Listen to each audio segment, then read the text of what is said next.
Hello everyone चलतु आज बनैबा अंडा आलूर गोटे ड्राए मसला। एमती तो अंडा आलू झोल प्राय समस्त घरे हुए किंतु केबे केबे इच्छा हुए टिके सुखा सुखा खाइबापी। तो आज रेसिपीटी हूँ अंडा और आलूर सुखा मसला बा ड्राए मसला आपन कहींपारे। आपको आप रुटी कि भात सांगे एंजॉय करेंगे बहुत ही कम टाइम रे और बहुत ही सिंपल घर में मिलुवा मसला हो जाए। चलतु यही मजादार रेसिपीटी को स्टार्ट करवा। ये गोटे मसला तैयार करवा जो कि गोटे मसला जार रे मुझे गोटे छोट साइज्र पियाज को काटी नहीं, हाफ इंच अदा और 4 ରୁ 5 कोला रसुण और गोटे लाल लंका नहीं। तापरे धनिया पत्रर स्टेम गुड़ा को नहीं कारण धनिया पत्रर स्टेम रे बहुत भल फ्लेवर आसे। तापरे 4 ରୁ 5ଟି काजू नहीं आपको फाइन स्मूथ पेस्ट करनेबा। देखंतु मैं ये पूरा पेस्ट कर नहीं आपको भल भाव में टिके पानी देबारु सब गुड़ाक बहुत भलरे पेस्ट हो जाए। आपको भी साइड रे रखिबा। एबे मु आगरू 6टी अंडा और 200 ग्राम आलू को सिझे रखी नहीं कारण जदि एगुड़ाक प्रोसेस देखे था वीडियोटी बहुत लंबा हो जाता से आगुरी या सिझेकी रखी सिझेला मु अंडा गुड़ाकर चोपा भी छड़े देती। एबे देखंतु अंडार गोटे साइड्रे मु गोटे गोटे कट लगौछि। आ द्वारा कौन हम मसला पूरा अंडार भितर पर्यंत पशिब और अंडाटी बिल्कुल भी आइंसिया लगभग। केते केते जन को कौन हुए अंडार फ्लेवर टिके आइंसिया लगे किंतु ए प्रोसेस रे कौन हम अंडा बिल्कुल आइंसिया लगभग। तापरे ये मु 1/4 चामच हलदी और 1/4 चामच लुण नहीं आपको भल भाव में मिसई नेबा। देखंतु आपन डायरेक्टली तेल रे भी अंडा उपर पकई पारिबे किंतु आ द्वारा कौन हम इभेन्टली चारिआडे हलदी और लुण लगिजिब। तापरे ये मु गोटे कड़ाई रे 3 चामच सोरिष तेल नहीं। सोरिष तेल द्वारा कौन हुए आमिष किंबा अंडा एगुड़ाक टिके भल फ्लेवर आसे। तापरे मु सब गुड़ाक अंडा को एठी देदेली। तापरे आपको कौन करबा 3 ରୁ 4 मिनट एमिति मीडियम फ्लेम रे भाजिबा। अंडा गुड़ा को भल भाव में भाजिबा। विश्वास करंतु रेसिपीटी बहुत सिंपल और बहुत टेस्टी मध्य। बेसिकली बैचलर्स माने ये रेसिपीटी को करने को पसंद करती कारण से पाखे टाइम भी न थाए। तो ये बहुत ही टेस्टी किसी भी झंझट नहीं। आपन जमी बेसिक मसला घर रखुचन से ही हो जाए। देखंतु अंडा गुड़ाक गोटे गोटे टिके टिके लेयर पड़ा आसलानी भाजिबार। आपण जदि अधिक हलदी देदेबे ताले कौन हम तेल रे हलदी गुड़ाक पोड़ीज और फर्दर जो जिते मसला पकेबे मसला गुड़ाक भी पोड़ा पोड़ा लगे तो अल्प हलदी देबे। देखो अंडा गुड़ाक प्राय भल भाव में भाजी हो गलानी। ताकू आम कौन करवा गोटे प्लेट रे भल भाव में काढ़ी नेबा। धीरे धीरे केयरफुली काढ़े कारण तेल गरम अच्छी आपण हाथ भी पड़ पारे। तापर सेम तेल रे आलू गुड़ाक भी देदेबा।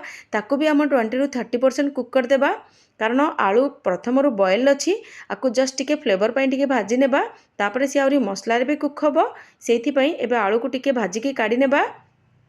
देखंतु ये 20% आलू कुक हो गलानी। ताकू आम केयरफुली गोटे प्लेट रे काढ़ी नेबा।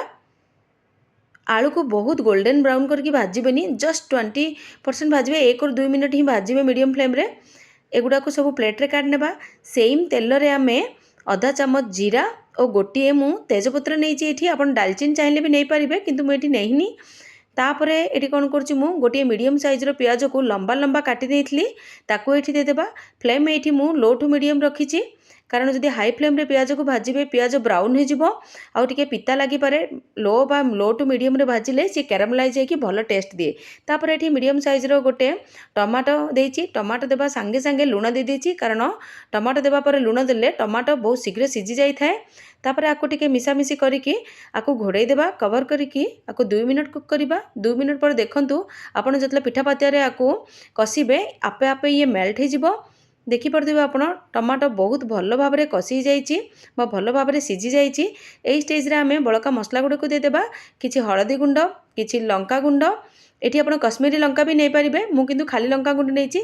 तापर अल्प परिमाण जीरा गुंड धनिया गुंड और स्वाद को बैलेंस करबा पई मु आधा चामच चीनी मध्य नहीं। एठी मु ब्राउन सुगर यूज करछि आपण नॉर्मल सुगर भी यूज कर पारिबे। तापर एठी बाटिकी रखिथिबो मसला को देदेबा ओ से ब्लेंडिंग जार रे किसी पानी नहीं ताकू धुआधी कर देदेबा। तापर ये कौन करबा आपको टिके भल भाव में कषाकषि करबा। पानी देवा द्वारा कौन हम अदा रसुण जो कंचा फ्लेवरटा थाए सी पलैब। आपको भल भाव में 2 मिनट कुक करबा। 2 मिनट कुक कला परे खोला रे आपको कवर करिकी 3 ରୁ 4 मिनट कुक करबा जो पर्यंत कि तेल उपरकू न आछि।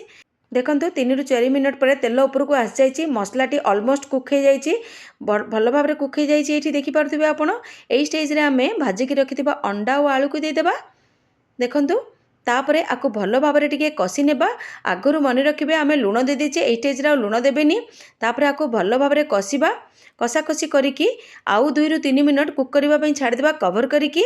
कवर कलापर आप देखिपे साइड्रे तेल बाहरी आसलानी आर अर्थ मसलाटी संपूर्ण कुक हो गलानी। एमती तो अंडा और आलू सीजा आम नहीं भाजिक भी नहीं तो मसलाटी कुक हो गले रेसिपीटी संपूर्ण हो गला। लास्ट आम गोटे चामच मीट मसला देबा। आपड़ चाहिए गरम मसला भी दे पारिबे किंतु मीट मसला रे फ्लेवर बहुत भल आसे।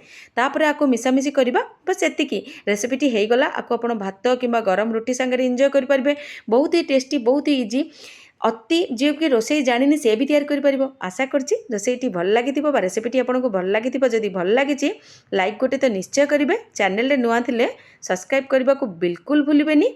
आशा करछि ए रेसिपीटी आप डेफिनेटली ट्राए करेंगे और मो सांगे आप अनुभूति शेयर करेंगे। रोची पुणी भेटा एक नुआ वीडियो रे। बाय।